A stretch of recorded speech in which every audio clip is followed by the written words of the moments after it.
দ্বিতীয় দিনেও উত্তর গাজার পথে ফিলিস্তিনিদের ঢল। গৃহহীনদের মৌলিক চাহিদা পূরণই প্রধান চ্যালেঞ্জ। দ্বিরাষ্ট্র সমাধানে নেতানিয়াহুর সঙ্গে বৈঠক করবেন ট্রাম্প। ট্রাম্পের বিরুদ্ধে মামলার তদন্তকারী কর্মকর্তাদের বরখাস্ত করল নতুন প্রশাসন। নির্বাহী আদেশ না মানায় বাধ্যতামূলক ছুটিতে পাঠানো হলো ইউএসএইডের সদস্যদের। এবং চীনা কৃত্রিম বুদ্ধিমত্তা অ্যাপ ডিপসিক জনপ্রিয়তা পাওয়ায় মার্কিন শেয়ার বাজারে ধস। উদ্বিগ্ন ট্রাম্প। মাইক্রোসফটের কাছে টিকটকের মালিকানা বিক্রির চাপ।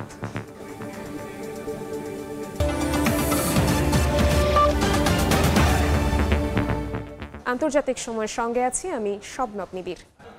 দ্বিতীয় দিনেও উত্তর গাজার পথে ফিলিস্তিনিদের ঢল অব্যাহত আছে। পশ্চিম তীরে ফিলিস্তিনিদের আটক করে যাচ্ছে ইসরায়েলি বাহিনী। ফিলিস্তিন ইসরায়েল দ্বিরাষ্ট্র সমাধানে শিগগিরই নেতানিয়াহুর সঙ্গে বৈঠক করবেন বলে জানিয়েছেন মার্কিন প্রেসিডেন্ট ডোনাল্ড ট্রাম্প। ফিলিস্তিনিদের সরিয়ে নিতে জর্ডান ও মিশর সহায়তা করবে বলে আশাবাদ ব্যক্ত করেন তিনি।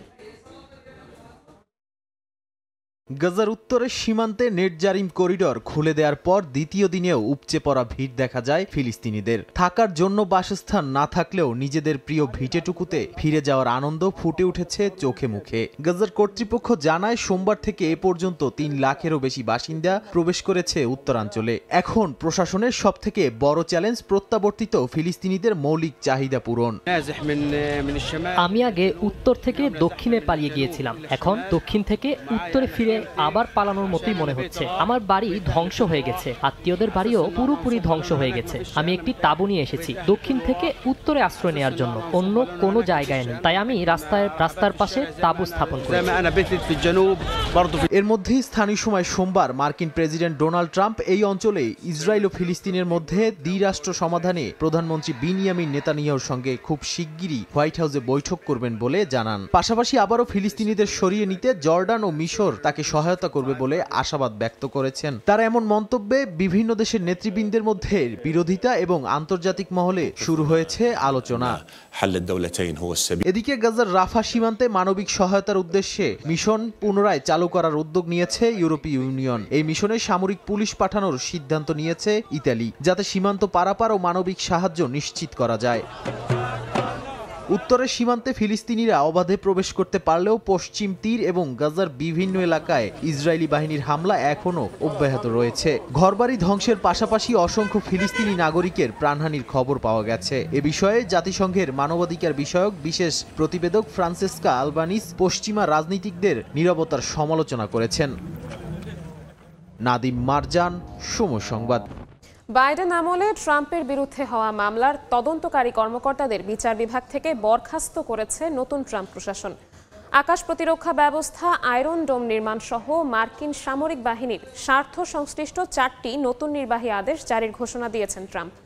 এরই মধ্যে নতুন প্রশাসনের জারিকৃত নির্বাহী আদেশ না মানার অভিযোগে বাধ্যতামূলক ছুটিতে পাঠানো হয়েছে ইউএসএইডের কর্মকর্তাদের। এদিকে ট্রাম্প ক্ষমতা গ্রহণের 8 দিন পর নতুন অর্থমন্ত্রী হিসেবে নিয়োগ পেতে যাচ্ছেন স্কট বেসেন্ট। ট্রাম্পের হোয়াইট হাউস প্রত্যাবর্তন যুক্তরাষ্ট্রের ইতিহাসে বেশ কিছু নজির সৃষ্টি করবে বলে ধারণা করছিল বিভিন্ন মহল। তাদের এই ধারণাই যেন সত্যি হচ্ছে। একের পর এক নির্বাহী আদেশ জারি আর বিতর্কিত সিদ্ধান্ত নিচ্ছেন নতুন মার্কিন প্রেসিডেন্ট ডোনাল্ড ট্রাম্প। এবার 12 জনেরও বেশি বিচার বিভাগীয় সদস্যকে বরখাস্ত করল নতুন প্রশাসন। তাদের সবাই বাইডেন আমলে ট্রাম্পের বিরুদ্ধে বিভিন্ন মামলায় তদন্তকারী কর্মকর্তা হিসেবে কাজ করেছেন। যুক্তরাষ্ট্রের ভারপ্রাপ্ত অ্যাটর্নি জেনারেল জেমস ম্যাকহেনরির দাবি, নতুন মার্কিন নীতিমালা বাস্তবায়নে এই কর্মকর্তাদের উপর তারা আস্থা রাখতে পারছেন না। এই অভিযোগের ভিত্তিতে সোমবার বরখাস্ত করা হয় তাদেরকে। ট্রাম্প প্রশাসনের এই সিদ্ধান্তের তীব্র সমালোচনা করেছেন সাবেক অ্যাটর্নি জেনারেল জয়েস ভান্স। তার দাবি, ট্রাম্পের পদক্ষেপ গণতন্ত্র এবং আইনের পরিপন্থী। এছাড়াও ত্রাণ বিষয়ে ট্রাম্পের জারি করা নীতিমালা এড়িয়ে যাওয়ার অভিযোগে বাধ্যতামূলক ছুটিতে পাঠানো হয়েছে ইউএসএইডের কিছু জ্যেষ্ঠ কর্মকর্তাকেও। তদন্ত শেষে চূড়ান্ত নির্দেশনা না আসা পর্যন্ত তাদের ছুটি বহাল থাকবে বলেও জানায় কর্তৃপক্ষ। এদিকে ট্রাম্পের নির্বাহী আদেশের ঝড় যেন থামছেই না। ফ্লোরিডায় দেয়া এক বক্তব্যে যুক্তরাষ্ট্রের সেনা সদস্যদের বিরুদ্ধে এলজিবিটিকিউ আন্দোলন সহ বিভিন্ন ইস্যুতে অতিরিক্ত উদারতার অভিযোগ আনেন তিনি। সে কারণে দেশটির সামরিক বাহিনীর স্বার্থ সংশ্লিষ্ট বেশ কিছু বিষয়ে নির্বাহী আদেশ জারি করতে যাচ্ছেন নতুন প্রেসিডেন্ট। হোয়াইট হাউস জানায়, সামরিক বাহিনীতে ট্রান্সজেন্ডার সদস্য মোতায়েন বিষয়ে নীতিমালা তৈরি, নিয়োগে সংখ্যালঘু বা লিঙ্গের ভিত্তিতে অগ্রাধিকার বন্ধ করা এবং কোভিড ভ্যাকসিন নিতে অস্বীকৃতি জানানোয় বরখাস্ত কর্মকর্তাদের পুনরায় নিয়োগ দেওয়ার বিষয়ে 3টি নির্বাহী আদেশ জারি করবেন ট্রাম্প। এছাড়াও যুক্তরাষ্ট্রের প্রতিরক্ষায় আয়রন ডোম তৈরির বিষয়েও নির্বাহী আদেশ জারি করার ঘোষণা দিয়েছেন তিনি। এদিকে সিনেটের ভোটে জয়ী হয়ে ট্রাম্পের প্রশাসনের নতুন অর্থমন্ত্রী হিসেবে নিয়োগ পেতে যাচ্ছেন Scott Bessent.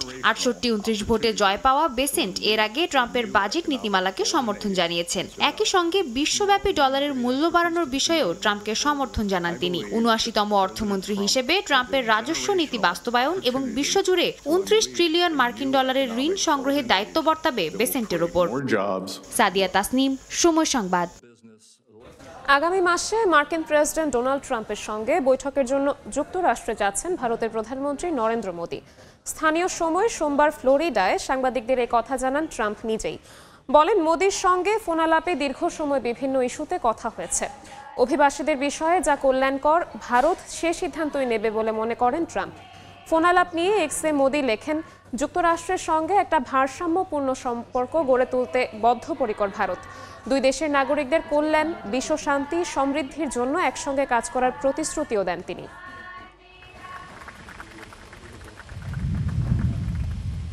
I know Prime Minister Modi will agree that this has been a very productive visit to confront terrorists.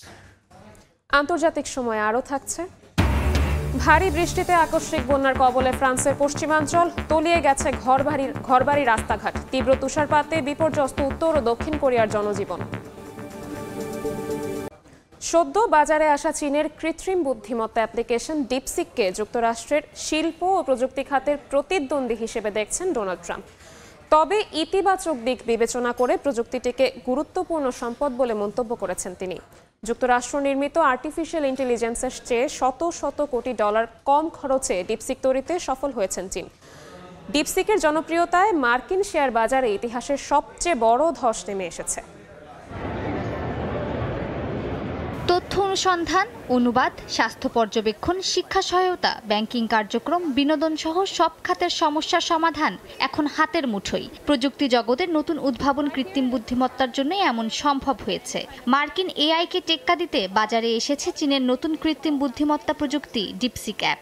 শক্তিশালী এআই অ্যাসিস্ট্যান্ট চ্যাটজিপিটির মতোই কাজ করে অ্যাপ্লিকেশনটি। তবে ওপেন এআই এর চেয়ে অনেক কম খরচে তৈরি করা হয়েছে চীনা এই প্রযুক্তি। ফর্বসের তথ্য মতে 2024 সালে মার্কিন নির্মিত ওপেন এআই প্ল্যাটফর্মটি পরিচালনায় প্রায় $850 কোটি ব্যয় হয়েছে, আর ডিপসিক অ্যাপের সম্পূর্ণ নির্মাণ ব্যয় মাত্র $60 লাখ। গেল 10 জানুয়ারি ডিপসিক অ্যাপটি অ্যাপেলের অ্যাপ স্টোর এবং তাদের ওয়েবসাইট থেকে ডাউনলোডের জন্য উন্মুক্ত করার পর দ্রুতই অ্যাপেলের স্টোরে সবচেয়ে বেশি ডাউনলোড হওয়া অ্যাপে পরিণত হয়। সম্প্রতি বৈরী সম্পর্কের জেরে এনভিডিয়ার নামের চিপ চীনে রপ্তানি বন্ধ করে দেয় যুক্তরাষ্ট্র। ডিপসিক অ্যাপের প্রতিষ্ঠাতা লিয়াং ওয়েনফেং রপ্তানি নিষেধাজ্ঞার আগেই এনভিডিয়ার চিপের একটি বিশাল মজুদ সংগ্রহ করেছিলেন। এই চিপগুলোর সঙ্গে সস্তা চিপ মিলিয়ে তিনি ডিপসিক অ্যাপ তৈরি করেন।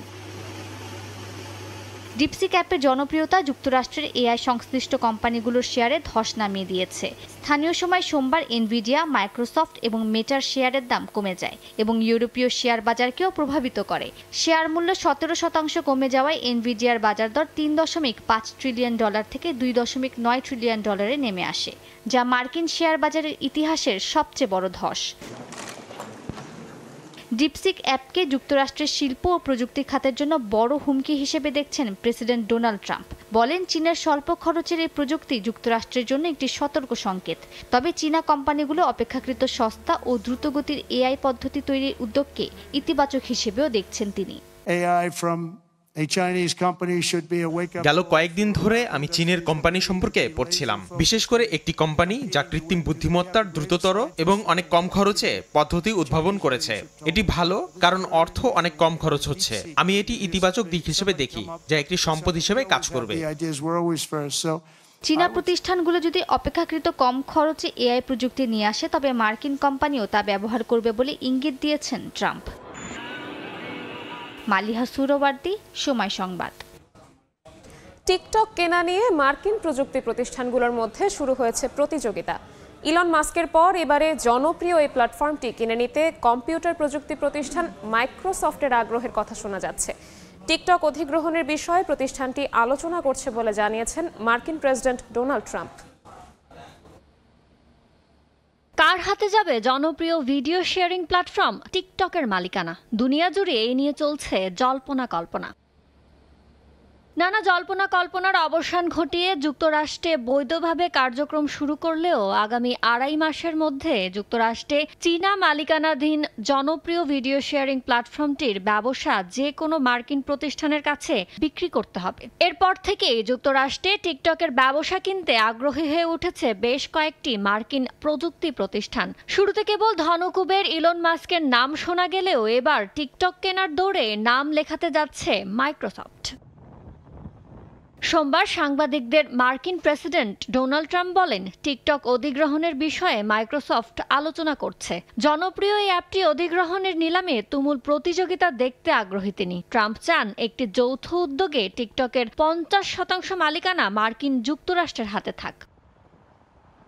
এর আগে শনিবার ট্রাম্প বলেন, আগামী 30 দিনের মধ্যে জনপ্রিয় এই অ্যাপটির ভবিষ্যৎ নিয়ে সিদ্ধান্ত নেয়ার সম্ভাবনা রয়েছে। ইয়ানুর শিফাত, সময় সংবাদ। মার্কিন প্রেসিডেন্টের গ্রিনল্যান্ড কিনতে চাওয়ার জোরাজুরির মধ্যেই আর্কটিক অঞ্চলে সামরিক শক্তি বাড়ানোর উদ্যোগ নিয়েছে ডেনমার্ক। সোমবার এক সংবাদ সম্মেলনে অঞ্চলটিতে নজরদারি বাড়ানো ও নিরাপত্তার লক্ষ্যে 205 কোটি মার্কিন ডলার ব্যয়ের ঘোষণা দিয়েছেন দেশটির প্রতিরক্ষা মন্ত্রী। মার্কিন প্রেসিডেন্ট হিসেবে নির্বাচিত হবার পর থেকেই গ্রিনল্যান্ড কিনে নেওয়ার জন্য ডেনমার্কের প্রধানমন্ত্রীকে চাপ দিয়ে আসছেন ডোনাল্ড ট্রাম্প। যে কোনো উপায়ে অঞ্চলটি নিয়ন্ত্রণে নিতে বদ্ধপরিকর নতুন মার্কিন প্রেসিডেন্ট। যদিও তার প্রস্তাবে রাজি নয় ডেনমার্ক প্রশাসন, উল্টো ট্রাম্পের কাছে গ্রিনল্যান্ড বিক্রির যাবতীয় সম্ভাবনাকে নাকচ করে দিয়েছে দেশটি।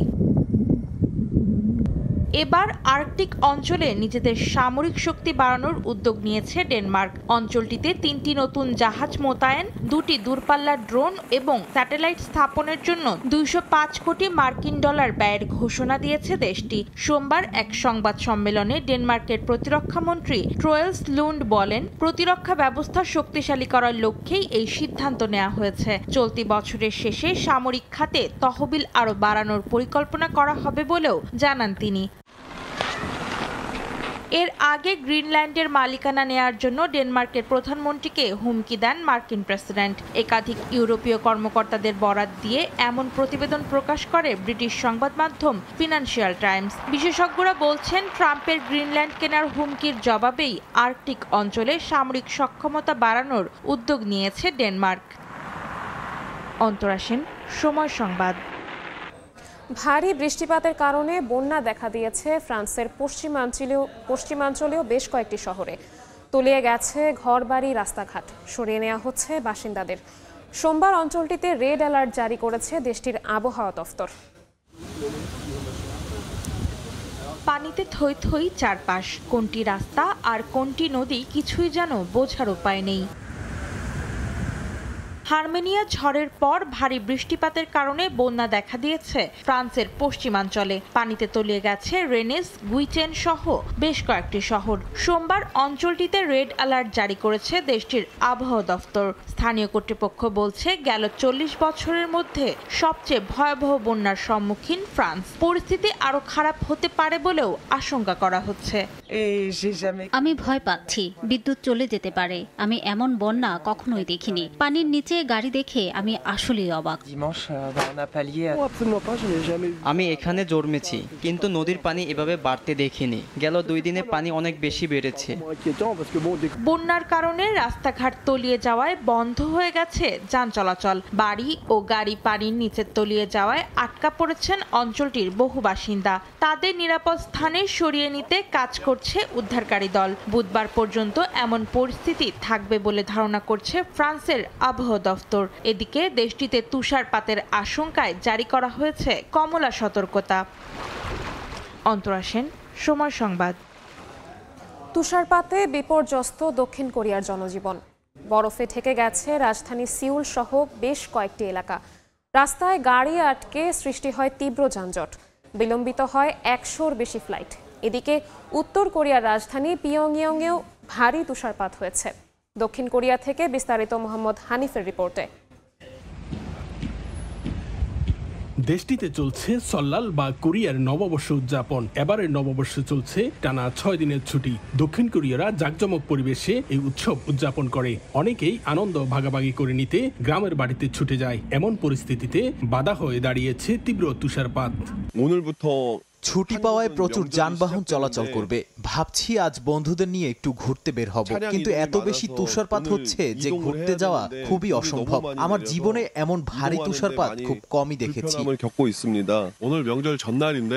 আজ থেকে ছল্লালের ছুটি, বেশিরভাগ মানুষ নিজ গ্রামে যাবে।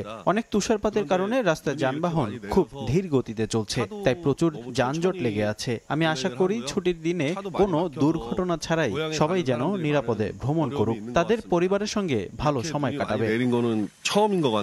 এরই মধ্যে দেশটির স্বরাষ্ট্র ও নিরাপত্তা মন্ত্রণালয় বাসিন্দাদের দুর্ভোগ কমাতে 10,000 নিরাপত্তা কর্মী নিয়োগের নির্দেশ দিয়েছে।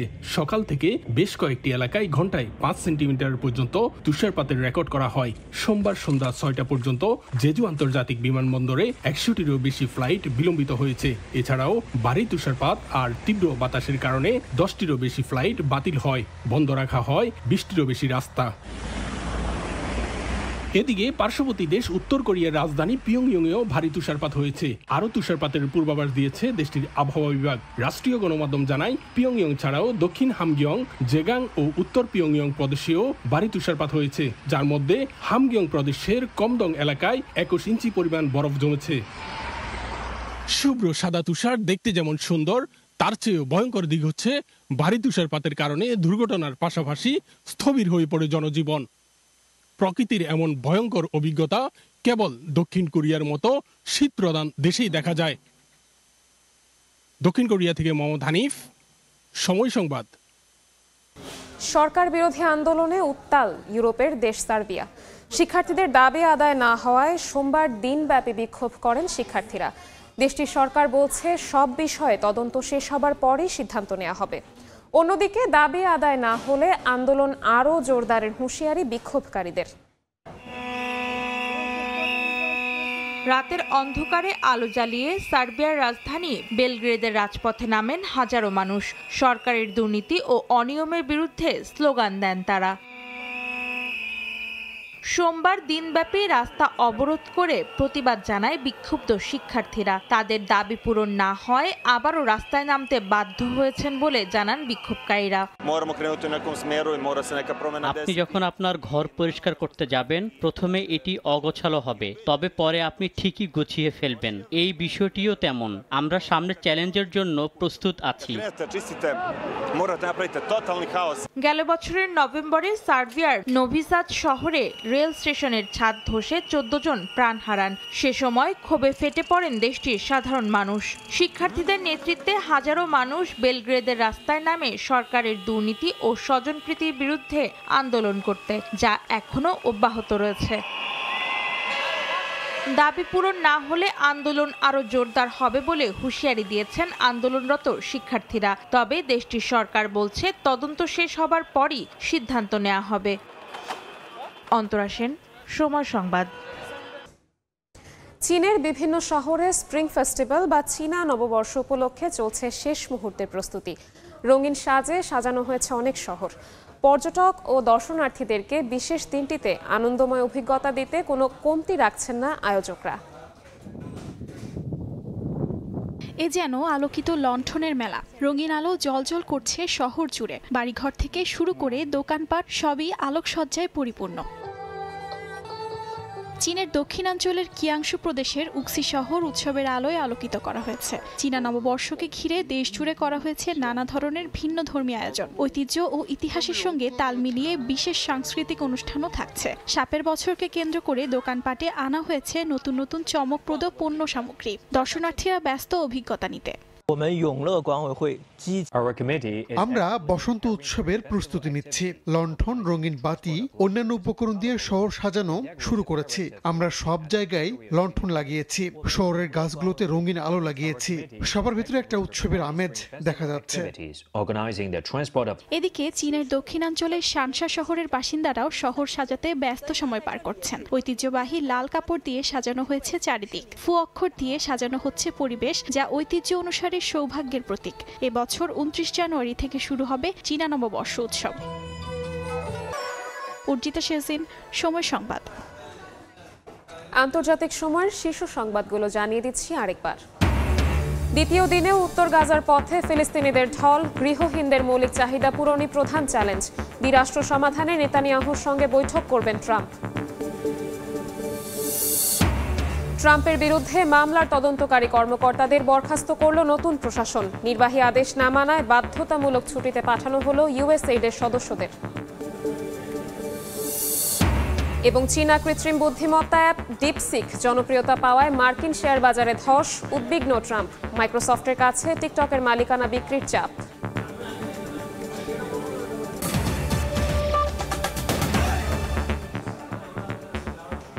এই ছিল আন্তর্জাতিক সময়ে। সঙ্গে থাকুন সময়ের।